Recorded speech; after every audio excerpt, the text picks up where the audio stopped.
श्री गणेशाय नमः। सनातन धर्म के प्रिय भक्तों, आप सभी का स्वागत है। हमारे धर्म में जब भी कोई शुभ कार्य होता है, सबसे पहले जिनका स्मरण किया जाता है वे हैं विघ्नहर्ता, मंगलकर्ता, बुद्धि और सिद्धि के दाता भगवान श्री गणेश। गणपति बप्पा की उपासना से जीवन के सभी विघ्न दूर हो जाते हैं और कार्य सिद्ध होते हैं। गणेश उत्सव केवल पूजा का पर्व ही नहीं, बल्कि आस्था और भक्ति का महान पर्व है। दोस्तों, आइए सुनते हैं गणेश जन्म से जुड़ी एक बेहद दिलचस्प कहानी। कैसे गणेश जी का जन्म हुआ था, तो आइए सुनना प्रारंभ करते हैं। बहुत प्राचीन समय की बात है। कैलाश पर्वत पर माता पार्वती जी अपने महल में रहती थी। एक दिन वे स्नान के लिए जा रही थी। तभी उनके मन में आया कि कोई मेरे लिए भी ऐसा होना चाहिए जो केवल मेरी ही बात माने। इसके लिए उन्होंने अपने शरीर पर लगे उपटन और चंदन से एक सुंदर बालक की प्रतिमा बनाई। उस प्रतिमा में उन्होंने अपने स्नेह और शक्ति से प्राण फूंक दिए।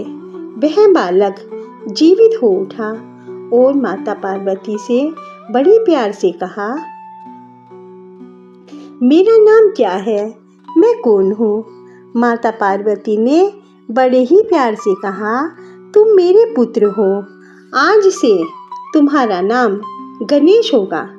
माता ने उसे आदेश दिया, बेटा, मैं स्नान करने जा रही हूँ। जब तक मैं बाहर ना आऊँ, इस द्वार की रक्षा करना। चाहे कोई भी आ जाए, उसे भीतर मत आने देना। उसी समय भगवान शिव जी कैलाश पर्वत पर लौटे और उन्होंने जब महल में प्रवेश करना चाहा, तो गणेश जी ने उन्हें रोक दिया। भोलेनाथ ने समझाया, बेटे, मैं इस घर का स्वामी हूँ। पार्वती तुम्हारी माता है और मैं तुम्हारे पिता हूँ। मुझे अंदर जाने दो।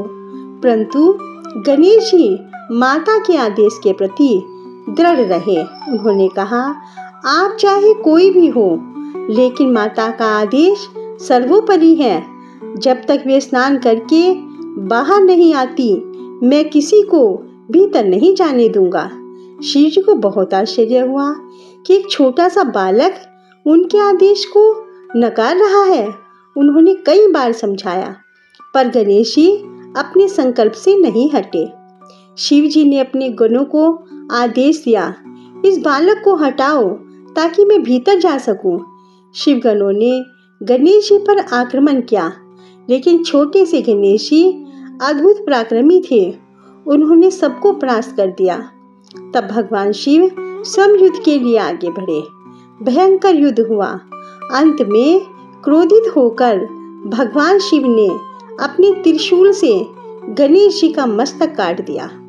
जब माता पार्वती स्नान कर बाहर आई और अपने पुत्र को निर्जीव देखा, तो शोक और क्रोध से व्याकुल हो गई। उन्होंने कहा, यदि मेरे पुत्र को जीवन नहीं मिला तो मैं समस्त सृष्टि का विनाश कर दूंगी। देवताओं ने माता पार्वती को शांत करने का बहुत प्रयास किया, परंतु पार्वती बिल्कुल भी नहीं मानी और ऐसे ही क्रोधित रही। भगवान विष्णु और ब्रह्मा ने शिवजी से कहा, हे महादेव, आपने अनजाने में ही अपने पुत्र को मार दिया। अब इस बालक को पुनः जीवन प्रदान करना ही होगा, तभी माता पार्वती शांत होगी। शिव जी ने अपने गणों को आदेश दिया, उत्तर दिशा में जो भी प्रथम जीव मिले उसका मस्तक ला कर दो। गण उत्तर दिशा की ओर चले गए। सबसे पहले उन्हें एक हाथी का शिशु मिला। वे उसका मस्तक लेकर आए। भगवान विष्णु ने उस हाथी के मस्तक को बालक के धड़ से जोड़ दिया और उसमें प्राण प्रतिष्ठा की। क्षण भर में ही गणेश जी पुनः जीवित हो उठे। भगवान शिव ने उन्हें हृदय से लगा लिया और पार्वती जी को शांत किया। माता पार्वती ने अपने पुत्र को जीवित देखकर उसे गले से लगा लिया और बहुत ही आनंदित हुई।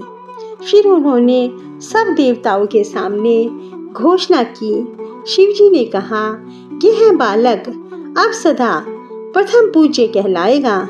किसी भी देवता की पूजा या किसी भी शुभ कार्य का आरंभ गणेश पूजन से ही होगा। जो गणेश जी का स्मरण करेगा उसके सभी विघ्न दूर हो जाएंगे और कार्य सिद्धि होगी। इसी कारण उन्हें विघ्नहर्ता, मंगल मूर्ति, बुद्धि सिद्धि के दाता भी कहा गया है। इसी दिन से गणेश चतुर्थी का प्रारंभ हुआ। भक्त हर वर्ष भाद्रपद मास की शुक्ल पक्ष की चतुर्थी को गणेश जी की प्रतिमा स्थापित कर 10 दिनों तक बड़े श्रद्धा और भक्ति से पूजन करते हैं। फिर अनंत चतुर्दशी के दिन गणपति बप्पा को जल या नदी में विसर्जित किया जाता है, यह मानकर कि वे अगले वर्ष फिर से हमारे घर घर आएंगे।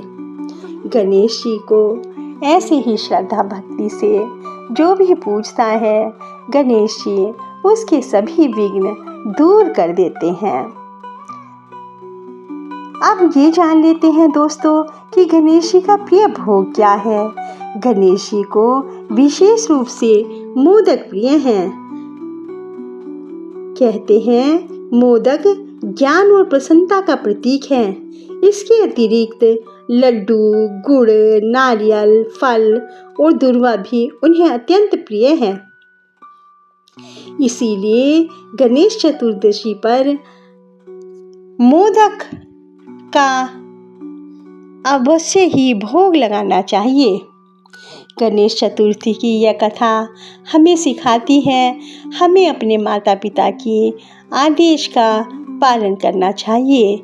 धैर्य और भक्ति से सभी विघ्नों पर विजय पाई जा सकती है। भगवान गणेश की पूजा से बुद्धि, ज्ञान, सफलता और सुख, समृद्धि और सौभाग्य की प्राप्ति होती है। दोस्तों, आप सबको भी गणेश जी ऐसे ही सब विघ्न दूर करें, आपके भी सभी विघ्न दूर हो जाएं। जो भी गणपति की इस कहानी को सुनता है उसके सभी विघ्न दूर हों।